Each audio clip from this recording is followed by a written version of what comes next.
তাপপ্রবাহ আসতে চলেছে দক্ষিণবঙ্গে। আবহাওয়া দপ্তর জানাচ্ছে আগামী 2 থেকে 3 দিনের মধ্যেই তাপমাত্রা 40 ডিগ্রি ছাড়াবে, যার প্রভাবে ফের একবার তাপপ্রবাহের সতর্কতা জারি করেছে আলিপুর আবহাওয়া দপ্তর। সেক্ষেত্রে দেখতেই পাচ্ছেন আগামী 18-19 তারিখ নাগাদ কিন্তু এটা আপনার উষ্ণ আর্দ্র আবহাওয়া আসতে চলেছে দক্ষিণবঙ্গে, বিশেষ করে বীরভূম, পশ্চিম বর্ধমান, পূর্ব বর্ধমান আর বাঁকুড়া, পুরুলিয়া, মিদনাপুর এই অঞ্চলগুলিতে কিন্তু তাপপ্রবাহের বিশেষ সতর্কতা জারি করেছে আলিপুর আবহাওয়া দপ্তর। আর এই অঞ্চলগুলিতে কিন্তু তাপমাত্রা আপনার প্রায় 43-44-এর কাছাকাছি পৌঁছে যাবে। অন্যদিকে আপনার বৃষ্টির ক্ষেত্রে আপাতত উত্তরবঙ্গের কয়েকটি জেলায় কোথাও কোথাও কখনো বৃষ্টি হলেও বাকি আপনার বাংলার কোথাও কিন্তু বৃষ্টির কোনো সম্ভাবনা আপাতত দিচ্ছে না আলিপুর আবহাওয়া দপ্তর আগামী 4 থেকে 5 দিন। তো সেক্ষেত্রে তাপমাত্রার দিকে যদি আমরা লক্ষ্য করি, সেক্ষেত্রে কিন্তু আপনার 18 তারিখ নাগাদ তাপমাত্রাটাও বেশ খানিকটা বাড়বে। সেক্ষেত্রে আপনার বলছে যে মিদনাপুরে আপনার প্রায় 40-এর কাছাকাছি থাকবে, পুরুলিয়া বাঁকুড়ার এই অঞ্চলগুলিতে 41, আর আসানসোলের এই অঞ্চলগুলিতে 41-এর কাছাকাছি থাকবে। আপনার কলকাতা, হাওড়া, হুগলি এগুলোতে প্রায় আপনার 30-38-এর কাছাকাছি থাকবে। এছাড়া আপনার কৃষ্ণনগর এগুলোতে আপনার 39 থাকছে, মালদাতে 39, আর জলপাইগুড়িতে আপনার 35-এর কাছাকাছি। মানে উত্তরবঙ্গের যে 3 জেলা রয়েছে আলিপুরদুয়ার, কোচবিহার, জলপাইগুড়ি এগুলোতে প্রায় 35-এর কাছাকাছি। দার্জিলিং, কালিম্পংয়ে 21-22-এর কাছাকাছি। অর্থাৎ যেটা দক্ষিণবঙ্গের ক্ষেত্রে লক্ষ্য করা যাচ্ছে আপনার বেশ কয়েকটি জেলায় কিন্তু আপনার তাপমাত্রা 40 ছাড়াচ্ছে, 40, 41, মুর্শিদাবাদে 41, আর বাঁকুড়া, পুরুলিয়াতে 41, আসানসোলে 41, মিদনাপুরে 40, দীঘা, কন্টাই, হলদিয়ার এই অঞ্চলগুলিতে 37-38। মানে আবারও একবার কিন্তু তাপপ্রবাহ আসতে চলেছে।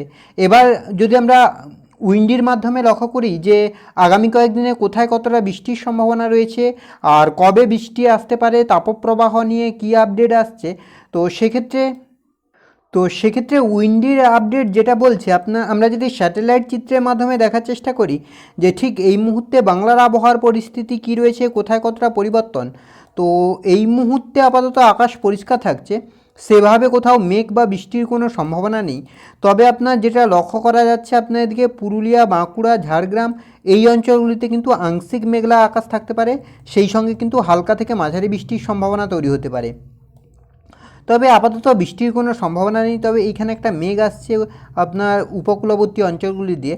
আর বাকি আপনার এদিকে পুরুলিয়া, বাঁকুড়া, বীরভূম, মুর্শিদাবাদ সর্বত্রই মোটামুটি আকাশ পরিষ্কার। আর এদিকে হিমালয়ের পাদদেশ সংলগ্ন 5 জেলা বলুন, এদিকে বাংলাদেশের ক্ষেত্রেও মোটামুটি আকাশ পরিষ্কার থাকছে, কোথাও কিন্তু এই মুহূর্তে আপাতত কোথাও পরিবর্তন লক্ষ্য করা যাচ্ছে না। এবার যদি আমরা একটু মেঘলা আকাশ, বৃষ্টি এবং তাপমাত্রার দিকে লক্ষ্য করি যে কোথায় কতটা মেঘলা হতে পারে আকাশ আর বৃষ্টির সম্ভাবনা কতটা কী থাকছে, তো সেক্ষেত্রে মেঘলা আকাশের দিকে যদি আমরা লক্ষ্য করি যে কোথায় কতটা মেঘলা হচ্ছে আকাশ, কী পরিস্থিতি তৈরি হচ্ছে, তো আজকের ক্ষেত্রে যেটা লক্ষ্য করা যাচ্ছে আপনার মোটামুটি আকাশ পরিষ্কার থাকছে, কোথাও কিন্তু সেভাবে মেঘ নেই। আর রাতের দিকেও আকাশ পরিষ্কার থাকছে। আগামীকাল আপনার হচ্ছে 15 তারিখ, সেক্ষেত্রেও মোটামুটি আকাশ পরিষ্কার থাকছে, কোথাও কিন্তু সেভাবে আপাতত পরিবর্তন লক্ষ্য করা যাচ্ছে না। আর বিকেলের দিকেও মোটামুটি আকাশ পরিষ্কার থাকছে, আপাতত সেভাবে কোনো পরিবর্তন নেই। বৃহস্পতিবার আপনার হচ্ছে 16 তারিখ, সেক্ষেত্রেও মোটামুটি আকাশ পরিষ্কার থাকছে, আপাতত সেভাবে বড় কোনো পরিবর্তন লক্ষ্য করা যাচ্ছে না। শুক্রবার আপনার হচ্ছে 17 তারিখ, সেক্ষেত্রেও মোটামুটি আকাশ পরিষ্কার থাকছে, আপাতত সেভাবে বড় কোনো পরিবর্তন নেই। আর শনিবার আপনার 18 তারিখ, সেক্ষেত্রেও কোনো পরিবর্তন নেই, আপাতত সেভাবে বৃষ্টি নেই। তবে বাংলাদেশ আর ত্রিপুরায় বিস্তীর্ণ অঞ্চলে কিন্তু হালকা বৃষ্টি হতে পারে। শনিবারের ক্ষেত্রেও কিন্তু রবিবারের ক্ষেত্রেও সেভাবে বৃষ্টির পরিস্থিতি তৈরি হচ্ছে না, তবে বাংলাদেশ এবং ত্রিপুরার বিস্তীর্ণ অঞ্চলে কিন্তু বৃষ্টি হচ্ছে। সোমবার 20 তারিখ, সেক্ষেত্রেও আপনার দক্ষিণবঙ্গে সেভাবে বৃষ্টি নেই, তবে হালকা বৃষ্টি হতে পারে, তবে সেরকম বড় পরিবর্তন আপাতত নেই। মঙ্গলবার 21 তারিখ, সেক্ষেত্রে উত্তরবঙ্গের দার্জিলিং, কালিম্পং, আলিপুরদুয়ার, কোচবিহারে এই অঞ্চলগুলিতে কিন্তু বৃষ্টি হতে পারে, বাকি কোথাও কিন্তু সেভাবে বৃষ্টি নেই। বুধবার 22 তারিখের ক্ষেত্রেও প্রায় একই পরিস্থিতি তৈরি হচ্ছে। 23-24-এর ক্ষেত্রেও কিন্তু আপাতত বড় কোনো পরিবর্তন নেই। অর্থাৎ বজ্রবিদ্যুৎ সহ বৃষ্টির ক্ষেত্রে যেটা লক্ষ্য করা যাচ্ছে আপনার একেবারে 23 তারিখ নাগাদ কিন্তু দক্ষিণবঙ্গের কিছু কিছু অংশে হালকা থেকে মাঝারি বৃষ্টির সম্ভাবনা তৈরি হচ্ছে, বাকি কোথাও কিন্তু সেভাবে আপাতত বৃষ্টি নেই। তবে আপনার তাপপ্রবাহ যেটা আসছে ইতিমধ্যেই কিন্তু আলিপুর আবহাওয়া দপ্তর জানিয়ে দিয়েছে যে আপনার তাপপ্রবাহ আসতে চলেছে বাংলায়।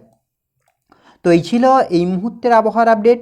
পরবর্তী আপডেট পাওয়ার জন্য অবশ্যই আমাদের চ্যানেলটিকে সাবস্ক্রাইব করে আমাদের সঙ্গে থাকুন।